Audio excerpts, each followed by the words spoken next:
అయితే మధ్యలో కొంచెము మళ్ళీ మనకి శారీరక ఆహారం కూడా అవసరమైంది కాబట్టి శారీరక ఆహారం కూడా గుర్తించాం.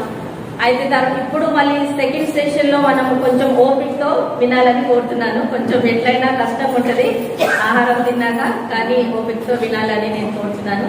దేవుడు మీ అందరితో నాతో కూడా తోడుకుంటాను. మనం అందరము ఒక్కరిని ఆత్మికంగా. అయితే మనం ఇక్కడ చూసుకుంటాం, తన స్వరూపంలో సృష్టించిన ఆత్మిక స్వభావం కలిగి ఉన్నాము. అయితే పైన వేరైనా కానీ మనకి ఆత్మికంగా స్త్రీ పురుషుల్లో మనకి దేవుడు భిన్నత్వం అనేది పెట్టలేదు. ఇది మనము గ్రహించాలి. అయితే సంఘంలో స్త్రీకి ఎందుకు ప్రాధాన్యత లేకుండా పోయింది మరి? ఎందుకంటే సంఘంలో స్త్రీని అంటే పురుషులతో తక్కువ అనే అంచనా వేస్తున్నారని అనేక డౌట్లు చాలా మందికి వస్తూ ఉంటాయి. అయితే మనం చూస్తాము, చూడండి, ఇది మన ఆదిలోనే దేవుడు ఒక క్రమం పెట్టి ఉన్నాడు. క్రమం ఎలా పెట్టాడంటే ఆదాముని మొదటిగా సృష్టించి ఉన్నారు, ఆ తర్వాత హవ్వ ఈ లోకంలోకి వచ్చారు. అంటే ఇది ఒక క్రమం అన్నమాట. ఫస్ట్ పురుషుడిని సృష్టించాడు, పురుషుడి తర్వాత స్త్రీ వచ్చింది, స్త్రీ తర్వాత దేవుడు అంటే అక్కడ మనకి అందరికి తెలిసింది, ఆ స్టోరీకి వెళ్ళాల్సి మనకు తెలిసింది కాబట్టి అక్కడ మనకి ఇచ్చిన అంటే మనం ఏం చెప్తున్నాము, వాళ్ళు ఆజ్ఞ అతిక్రమం చేశారు కాబట్టి పాపం ఈ లోకంలో వచ్చింది. ఆ తర్వాత పాపం లోకంలో వచ్చినాక పురుషుడికి దేవుడు ఏం చెప్పాడు, నువ్వు కష్టపడి నేలతో కష్టపడి సంపాదన తినాలి, అదే కుటుంబాన్ని పోషించాలి. అంటే బాధ్యత ఎవరికి ఇచ్చాడు? పురుషుడికి ఇచ్చాడు. స్త్రీని ఏమంటున్నాడు, నీ గర్భఫలము కష్టపడి సంతానం కంటామనేది దేవుడు ఇక్కడ ఇచ్చాడు. అంటే ఇక్కడ పనిష్మెంట్ విషయంలో ఇద్దరికి డిఫరెన్స్ ఉన్నది. ఇచ్చారు అంటే బాధ్యత, అందుకనే పురుషుడికి ఏంటంటే బాధ్యత అనేది ఇచ్చారు. అంటే స్త్రీ మనం కుటుంబం నడపడానికి మనకి అధికారం లేదని ఇక్కడ ఆర్డర్ ప్రకారం దేవుడు మనకు చెప్తున్నాడు. మనం దేవుడు చెప్పేది పాటించాలి కదా.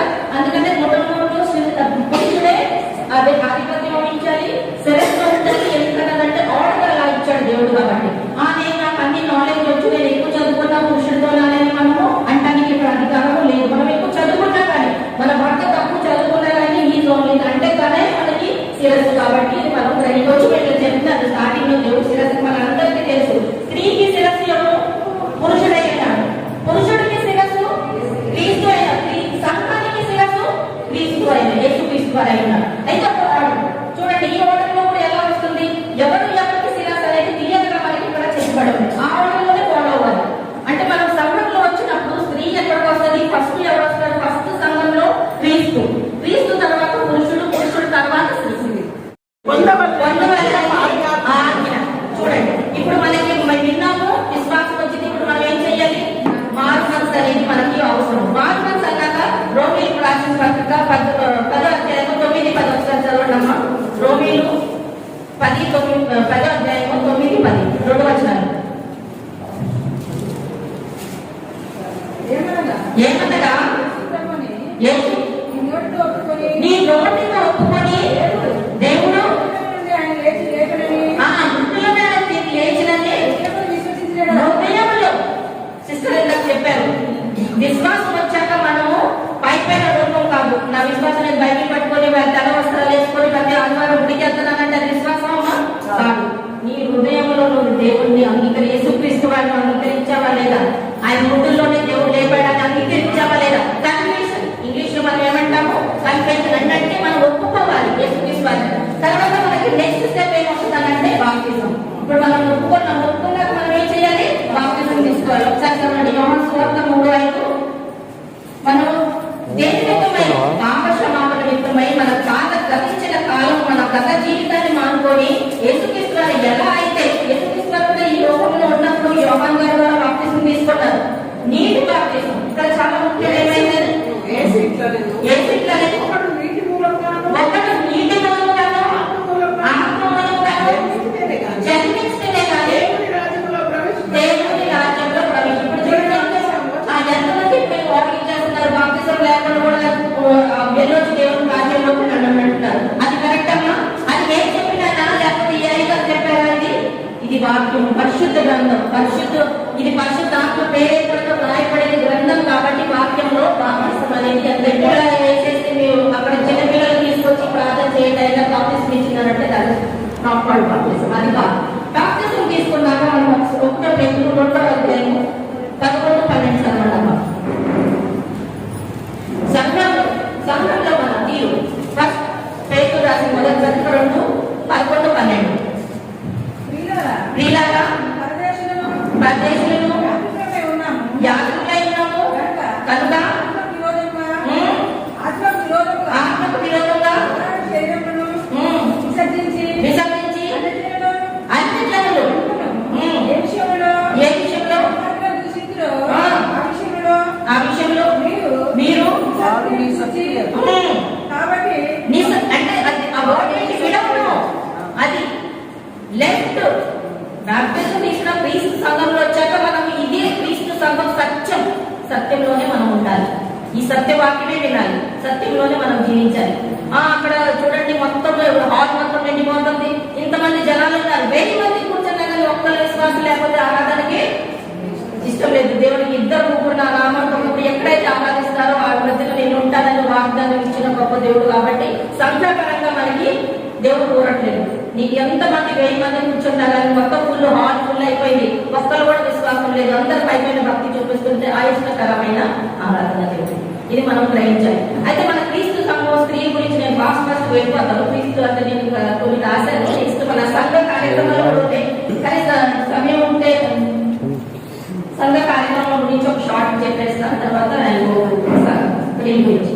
సంఘంలో మనకి ముఖ్యంగా ఆరాధన కర్మము ఎక్కడైనా చూడండి, ప్రపంచం మొత్తంలో క్రీస్తు సంఘంలో 5 కార్యక్రమాలు చేస్తారు. ఫస్ట్ మనం ఏంటి, ప్రార్థన అనేది మనకి చాలా ముఖ్యమైనది. తర్వాత మనకి ఏంటంటే ఆత్మతో సత్యంతో మనం జీవకాలంతో పాటలు పాడతాము. తర్వాత వాక్య బోధన ఉంటుంది, బల్ల ఆరాధన, తర్వాత మనం చదువుతాం. ఈ ఐదు పాటించేవి ఈ క్రమము ఎక్కడైనా చూడండి, ప్రపంచం మొత్తంలో క్రీస్తు సంఘాలు ఎక్కడెక్కడ ఉంటే పాటిస్తారు. కానీ మత శాఖలో మనం ఎవరు విమర్శించారు? దయచేసి నేను మళ్ళీ చెప్తున్నాను, నేను విమర్శన కాదు, ఇది నా మాటలు కాదు, దేవుడి మాటలు. కాబట్టి మత శాఖలో ఎవరైనా రెవరెండ్ గారు వచ్చారని, ఇప్పుడు బిషప్ గారు వచ్చారని మధ్యలో మళ్ళా క్రమం తప్పుతా ఉంటుంది. ఒక్కొక్కసారి స్కిప్ చేస్తూ ఉంటారు, నెలకు ఒకసారి ఇస్తూ ఉంటారు. ఒక్కొక్కసారి వాళ్ళంటే అసలు మాటలే ఆడుతుంది. వాయిద్యాల గురించి కూడా చాలా ఉంది. ఏంటంటే యేసుక్రీస్తు వారు కానీ యేసుక్రీస్తు వారి శిష్యులు కానీ ఎక్కడ వాయిద్యాలు మోగించలేదు. దావీదు మహారాజు వాయిద్యాలు మోగించారు, ఏమి పెట్టేసి మోగించారు. యేసుక్రీస్తు వారి ఆత్మతో, దేవుడు నేను ఆత్మ తినక నన్ను ఆరాధించే వాళ్ళు ఆత్మతో సత్యంతో ఆరాధించాలి. యోహాను సువార్త 4:24 మనం చదువుతాం. ఆయన చెప్తున్నారు. అయితే మన ఆరాధన క్రమం కూడా అల్లరితో కూడిన నాటి పాటలు లాగకూడదు. చూడండి, మనం మళ్ళీ ఆ విషయం గుర్తు చేస్తున్నాను. ఎంత మ్యూజికల్ ఈ రోజుల్లో కాన్సెప్ట్ ఎలా అంటే అంటారు చూడండి, బయట ఈ లోకంలో ఎంతో మంది ఫేమస్ అయ్యారు, లక్షల మంది వస్తారు. కానీ వాళ్ళ ఆరాధన ఎలా ఉంటుంది, ఆ యూత్ ని అట్రాక్ట్ చేయడానికి ఒక మనం ఈవెంట్ జరుగుతుంది చూడండి, అలా పెడుతున్నారు. ఎంత లౌడ్ మ్యూజిక్, అక్కడ ఆత్మతో సత్యంతో ఆరాధన జరుగుతుందా సోదరి? లేదు. మనం గ్రహించాలి, క్రీస్తు సంఘం అనేది నిద్రపోయే సంఘము, ఇక్కడ అందరూ ముసలోళ్ళు వస్తారు అని అంటే నో ప్రాబ్లం. దేవుడికి అది కాదు. ఇక్కడ అందరితో కూడిన ఆటపాటలు అనేది దేవుడికి ఇష్టమైనది కాదు. ఆత్మతో సత్యంతో ఆరాధించే ఆరాధన దేవుడికి ఇష్టమైనది మనం అందరం తెలుసుకోవాలి. సంఘంలో ఇప్పుడు క్రీస్తు సంఘము ఎవరు అసలు మొదటిగా చాలా మంది అనుకుంటారు, ఏంటి మీరు క్రీస్తు సంఘం అంటున్నారు? ఈ సంఘము ఎవరు స్థాపించారు? ఎవరు? Who is the foundation of the సంఘం? ఎవరు?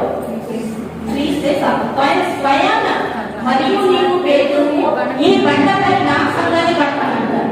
పేతురుతో మాట్లాడతారు, ఇవ్వాలి. ఆ రోజు మనం ఇంకోటి వెళ్ళిపోయామని అనుకుంటే అది మనం పరీక్షించుకోవాలి. ఆ రోజు మనము దేవుని సన్నిధానంలో ఇచ్చిన ధనాన్ని దొంగిలించుకొని మనం ఆ రోజు ఇవ్వకుండా వెళ్ళామన్నారంటే మట్టికి ఖచ్చితంగా మన శిక్షకు పాత్రలు అవుతాం. ఎందుకంటే నా మాటలు కావు, దేవుని మాటలు. సో అది మనం అందరూ గ్రహించాలి. ఇది 5 మనం ప్రపంచంలో ఎంత చెప్పి మాట. ఎక్కడైనా చూడండి, క్రీస్తులో ఈ 5 ఎందుకంటే ఈ సిద్ధాంతం నేను పెట్టింది కాదు, మీరు పెట్టింది కాదు, ఎవరు పెట్టింది కాదు, దేవుడు పెట్టిన సిద్ధాంతం. సరే, ఇంకొంచెం ముందుకు వెళ్తాము. యోహాను సువార్తలో అయిపోయింది, మనం చదివేశాము. అయితే స్త్రీలుగా ఇప్పుడు మనం ఇవన్నీ చూసుకుని ఏంటంటే మన క్రీస్తు సంఘంలో ఇవన్నీ ఆరాధన కార్యక్రమము, రక్షణ మార్గాలు మనం తెలుసుకున్నాం. అసలు స్త్రీలుగా ఇప్పుడు మన ఇందాక అమ్మగారు చెప్పారు, డల్లుగా నీరసంగా క్రీస్తు సంఘం అంటేనే డల్లు, ఇక్కడ ఏం యాక్టివిటీ చేయలేరు, మౌనం ఉండమంటున్నారు అని అంటే మౌనం ఉండమంటారు. దేనికి? వర్షిప్ లో, ఆరాధనలో మౌనం ఉండమని చెప్పారు. ఎందుకన్నారంటే కొరింథీ సంఘంలో మొదటిగా గొడవలు మొదలయ్యి. కారణం ఎవరు? స్త్రీలే. బయట ఉన్న అన్నజాతిని అందరూ జరగబడారు. వాళ్ళు ఇంటికి ఇక్కడికి వచ్చేసి ఇక్కడ గొడవలు ఇందాక సోదరు మన రైతు సిస్టర్ కూడా కృషి చేశారు. ఎక్కువ శాతం మనం వాళ్ళ గురించి గోసపింగ్ గాసిపింగ్ గురించి మాట్లాడుతూ ఉంటారు. వాళ్ళు గాసిపింగ్ స్టార్ట్ చేసి గొడవలకి దాటించారు. అందుకనే పౌల్ గారు ఏమన్నారంటే ఆయన పౌల్ గారు కొంచెం ఖచ్చితంగా చెప్పాల్సి వచ్చింది స్త్రీలకి. వినట్లేదు, వినకపోతే ఇష్టావసరంగా అది చేస్తున్నారు, ఇష్టావసరంగా చేస్తున్నారు కాబట్టి గట్టిగా ఖచ్చితంగా ఆగినపడింది. స్త్రీ సంఘంలో మౌనం ఉండేవారు. ఉపదేశించడానికి పురుషులు ఉన్నప్పుడు అది కాలేదు. కానీ ఎంత చూడండి పౌల్ గారు మన చులకనగా చూడలేదు. పాపం మళ్ళీ అనేసి మన తీతుకు రాసుకుంటా సరే మీరు మాట్లాడవచ్చు కానీ మీరు మీ మధ్యలో మాట్లాడుతుంది అని చెప్పారు. ఎంత మంచిగా మనకి అది లేకుండా మాకు ఏమి ఇవ్వట్లేదు, మమ్మల్ని మాట్లాడలేదు అని మనం మాట్లాడితే తప్పదు. మనకి ఇచ్చారు. మనకి ఏంటంటే ఇప్పుడు మనం ఎట్లా స్త్రీలుగా మనం కూడుకున్నప్పుడు స్త్రీల మధ్యలో పరిచయం చేయొచ్చు. ఎందుకంటే దానికి కారణం మనకి ఆర్డర్, తర్వాత శిరస్సు ఎవరు సంఘానికి అని ఆ ఆర్డర్ లోకి ఫాలో అవ్వాలి. ఆర్డర్ అది అందుకని మనం గుర్తించుకోవాలి. అయితే ఇప్పుడు చాలా మంది పాకిస్తారు చూడండి, మరి పాకిస్తాన్లో మిర్యాం చేసింది కదా, లీడర్షిప్ చేసిందిగా, అలా డబ్బులు మోగించి అందుకంటే ముందుకు వెళ్ళిందిగా అని అంటారు. అది లీడర్షిప్ అనేది కాదు. మోస కాదు, అక్కడ కూడా తప్పే చెప్తారు. కాకపోతే ఎగ్జాంపుల్ డెబోరా చేసింది కదా అంటారు. డెబోరా టైంలో అసలు చూడండి, అసలు వాళ్ళందరూ ఇష్టానుసార కార్యం చేసేవాళ్ళు. డెబోరా టైంలో అసలు రాజు లేడు, ఒక రాజు లేడు కాబట్టి వాళ్ళకి పరిపాలన లేదు. రాజు అనే ఒక లీడర్గా ఉంటే డెబోరాకు అవసరం ఏముంది? దేవుడు ఆమెని జడ్జిగా నిలబెట్టడానికి. అంటే ఇక్కడ దేవుడు స్త్రీని తక్కువ చూడట్లేదు, సమయానుసారంగా స్త్రీని వాడుకున్నాడు. పాత నిబంధనలు, కొత్త నిబంధనలు ఏంటంటే సంఘంలో స్త్రీకి ఎంతవరకు అంతవరకు ఉండాలి.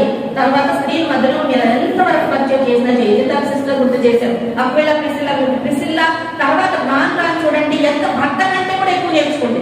అంటే ఇక్కడ ఆమె ఏంటంటే భర్త కంటే వెళ్ళి ప్రిసిల్లా అంటే ఆయన కంటే ముందు వెళ్ళిపోయిందని కాదు అర్థం. సిస్టర్ చెప్పింది ఎక్కువ నేర్చుకుంటాం, ఆతృత కలిగి ఉంది, ఎక్కువ నేర్చుకోవాలి. నేను భర్త కంటే కూడా నేను ఎక్కువ నేర్చుకోవాలని పౌల్ గారి దగ్గర నేర్చుకుంది. సో నేర్చుకుంటూ అనేది స్త్రీకి చాలా ముఖ్యం. నాట్యాన్ని వచ్చు, నేను ఎంత చేసినాను, ఎంత చదివినాను, అది ఇది అనుకుంటే మనం బాధిస్తే కనుక దేవుడి దృష్టిలో అది అంగీకారమైన కాదు. ఇక్కడ నేను చెప్పాను కూడా ఒకసారి చదువున్నామా, తీర్పు రాసి ఒకసారి కొరింథీయులు మీకు తెలిసింది కాబట్టి చదివించట్లేదు. ఒకసారి తీర్పు రాసిన తర్వాత రెండో అధ్యాయం 3వ చదవడం ఏం చెప్తున్నారు? తీర్పు రాసిన పత్రిక 2వ అధ్యాయం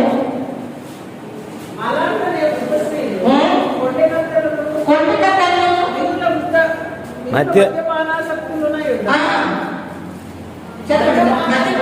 అంటే కొంచెం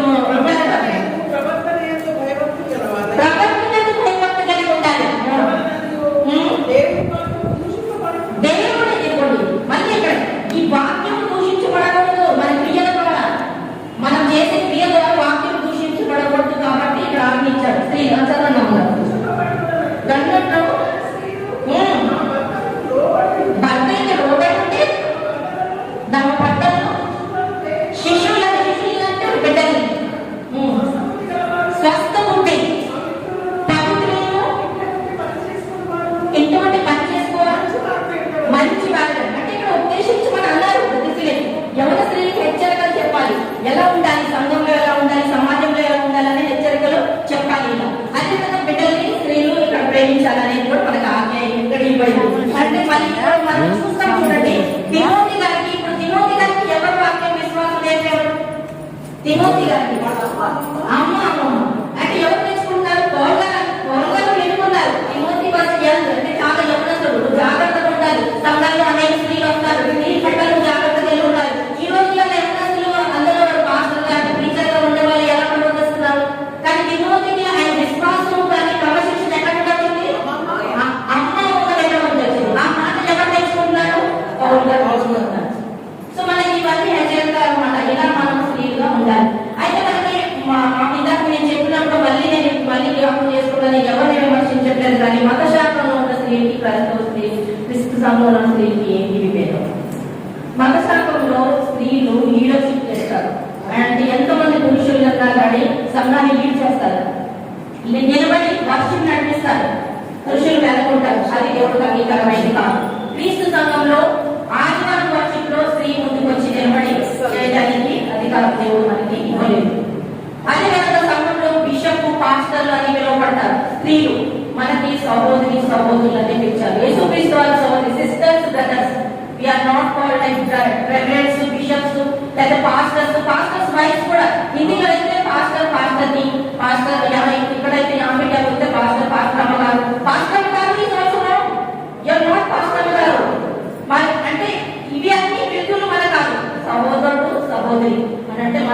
క్రీస్తులో యేసుక్రీస్తు వారు చెప్పారు మనం సహోదరులు Brothers and sisters.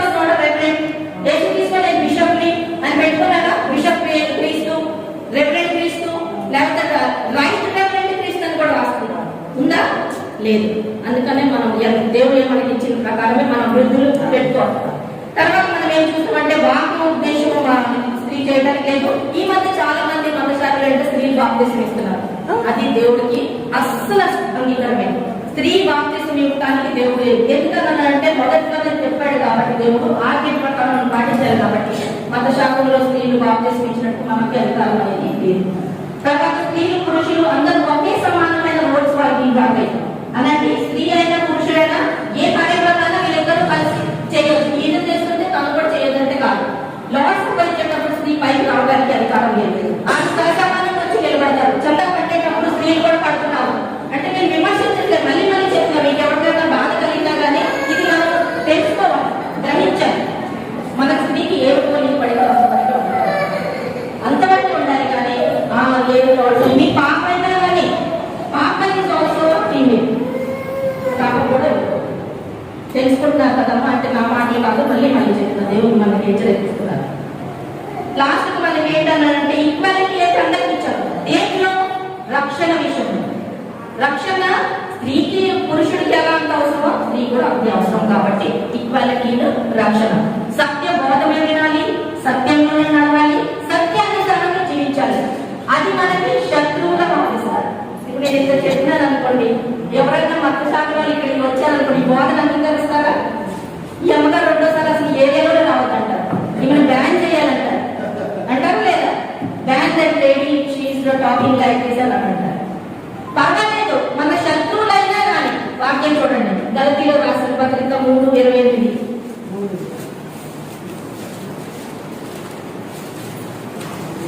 గలతీలోకి 3:28.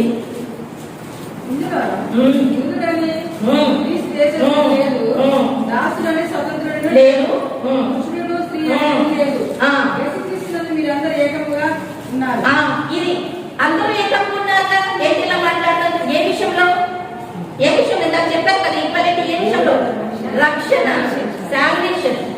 ఆ విషయంలో ఏమో ఉన్నారు. కానీ ఈ రోల్స్, ఈ సంఘము కార్యక్రమాలల్లో ఇవి కాదు. ఇక్కడ కన్ఫ్యూజ్ అవుతున్నారు. స్త్రీ గారు పురుషులు గారు ఏకంగా ఉన్నారు అని చెప్తున్నారు కదా అంటే కాదు. రక్షణ విషయంలో ఏకమై ఉన్నారు. మరొకసారి ఒక వాక్యం చూడమ్మా. 4:16. గలతీలు 4:16. నేను నీతో నిజం ఆడినందు నీకు శత్రువుగా ఇచ్చిన నీకు శత్రువులు. ఇప్పుడు ఈ మాట శత్రువులు అవుతారు మనకి, పర్వాలేదు. దేవుడిని మనం ఉండాలి. నేను ఇందాక ఆ మాట ఈ వాక్యం చదివించడానికి మనకి అనేక శత్రువులైనా కానీ మనకు దేవుని రాజ్యంలో పరలోకంలో స్థానం సంపాదించుకోవాలి. మనుషుల దృష్టిలో స్థానం సంపాదించుకోవడానికి ఈ లోకంలో మనం ఆరాధన చేయట్లేదు. మనుషులు చూపించే ఆరాధన మనం చేయకూడదు. దేవుని దృష్టిలో మనం పరలోకంలో మనం స్థానం సంపాదించుకోవాలి. ఒకసారి 16 అందరికీ తెలిసిన వాక్యం. దయచేసి బైబిల్ తీ కూడా చెప్పండి. రోమీలు 16:16. బైబిల్ తీ కూడా చెప్పండి. రోమీలు 16:16. నమ్మి బాప్తిసం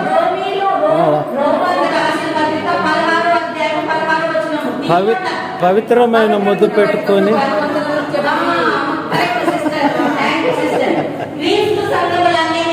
వందనములు చెప్పుచున్నాడు.